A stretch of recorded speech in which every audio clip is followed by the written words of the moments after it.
Hi everyone, and welcome to Vane Devlog 8. Like we said in the last devlog, we're splitting the devlogs and update summaries just to keep communication a little more regular and even. That means that there's no release with this devlog, or with any other devlog for that matter. We'll make a separate video when the next update is out. Anyways, on to what we've been up to in the last month. We've added 4 new occupations to characters. The first, the conspiracy theorist, wasn't quite on board with this whole zombie thing early on in the apocalypse. The second, the musician, comes equipped with their trusty guitar. The third, a local politician, gains a bonus with speech, and finally, the college student is still trying to figure it out. Occupations in the character create menu, as you can now see, now affect your character preview. We'll probably add some other features to this like an animation or loadout preview. We've added vegetarian and vegan uniquenesses. These characters get stressed from hurting animals or eating meat. We've added blood to characters. If your character has a deep wound or is scratched, it'll physically show on your character. Melee weapons that are breakable now smash into pieces. This was sort of added accidentally as a joke. I wanted to smash a guitar over a zombie's head, but it feels incredibly satisfying, so we added it to most melee weapons where it makes sense. We've made insulation values visible on clothes. These were always a feature of clothing. Wearing clothing will heat your character, but now we physically show you how much it'll heat you. We think a lot of features like this are sort of hidden away, but we'd like to promote their visibility a bit. We've added a couple new musically inclined items to the game. We've added the ability to become addicted to painkillers. It was long overdue. The item repair system has been designed and is work in progress. You'll use a special repair workbench to select items that are damageable. When selected, you'll see a list of ingredients required to repair the item, usually scrap. If you have the ingredients, the item can be repaired, and the amount of damage reduced depends on your character's repair stat. Hopefully this will be complete for the next update. You'll also be able to repair items directly in your inventory, but the repairs will be of lesser quality. Kerosene and kerosene heaters now exist. Kerosene heaters can be built from the construction menu and require kerosene to burn. They will heat an area more efficiently than other methods and of course do not depend on electricity. Azzy, working diligently for the last few months, has completed the new building system. We've kept this mostly under wraps, but at this point Azzy is able to place a fully furnished and decorated house in a matter of seconds, leaving the detail work of the exterior and the landscape as the bulk of the map work, as well as unique and interesting building development. Upon completion of that system over a single weekend, they established the layout and contents of our new Redford area, with most buildings going down in a day.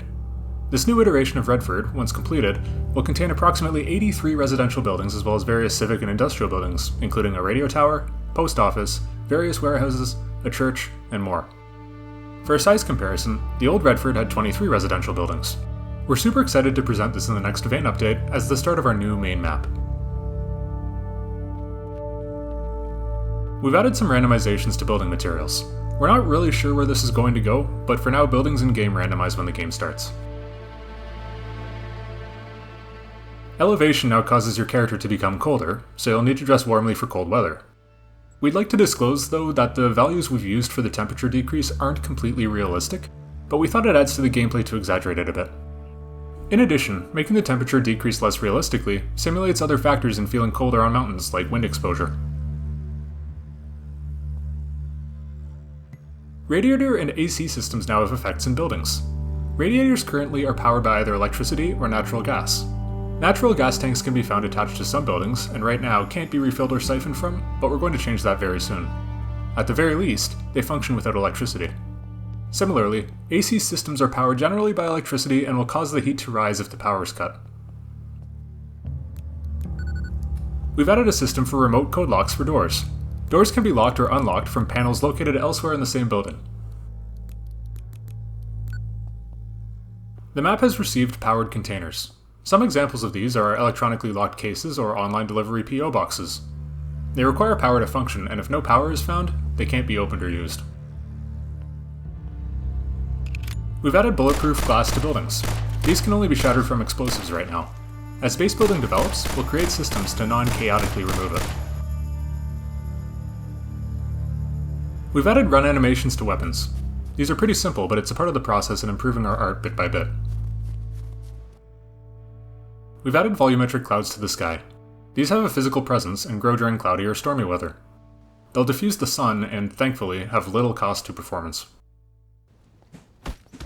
We finally tossed out our placeholder zombies in favor of new, procedurally generated ones based on our human character. These are as controllable as our human base, including weight, facial features, hairstyles, clothes, etc. This means it's exceptionally unlikely that any two zombies are identical. It also means that if your character gets bitten, their zombie will look identical to them. Vehicles now require oil to run. As a vehicle runs, clean oil is turned into dirty oil, which must be changed regularly. If a vehicle runs out of clean oil, the engine parts will quickly degrade.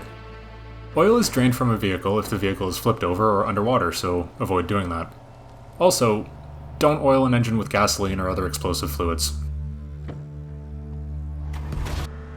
We've added an ATV to the game. It's lightweight, quick, and durable. Unfortunately, it only fits one person right now, and doesn't have any storage or radio. It's the most fun I've had in a vehicle so far, though. We've fixed vehicles being able to function underwater. Vehicles that go underwater will stop the flow of oxygen into the engine, halting any combustion. They'll start if they can be moved out of the water, though.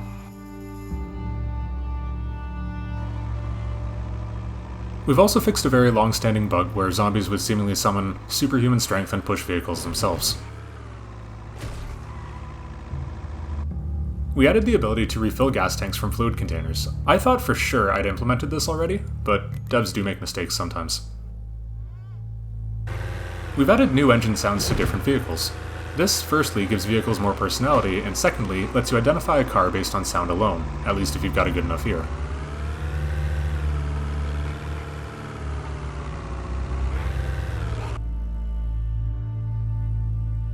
We've added the ability to disable the tilde. That's the squiggly line in the top left corner of most keyboards as a console key, as some players like rebinding it. Thanks to the community for suggesting this one.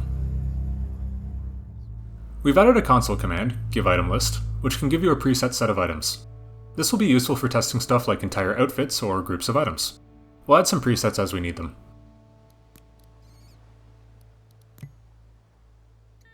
We've done some optimizations to the game. Performance testing the new map had me hitting 120 frames per second normally and 700 frames per second with the lowest possible settings. That said, I want to admit that I do have a 4080, so your mileage may vary with respect to your device's setup. We fixed a couple bugs preventing build structures from saving to save games. This was frustrating many players, and unless another bug is found, dedicated servers and persistence should now be ready to go. We fixed some Steam compression issues. Updates to the game should be a bit smaller now. Players on Canary, our experimental test branch, reported having way too many giant updates. We're still testing this, but hopefully this should prevent a lot of bandwidth from being used. Finally, we announced this on our Discord a month ago or so, but we're pleased to say that we've partnered with Microsoft for an Xbox release of Vane. It'll be coming to the Xbox Series S and X once we've released on Steam. We're super excited to get Vane in front of more players, and releasing a console game has always been a pipe dream. So that's it for Devlog 8. I hope you've enjoyed it.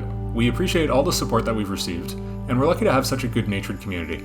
Vane is a game we really like working on, so it's a win-win. We don't know when Devlog 9 is going to be out, or the next Vane update for that matter, but either way, we're making progress every day. Until next time, see ya.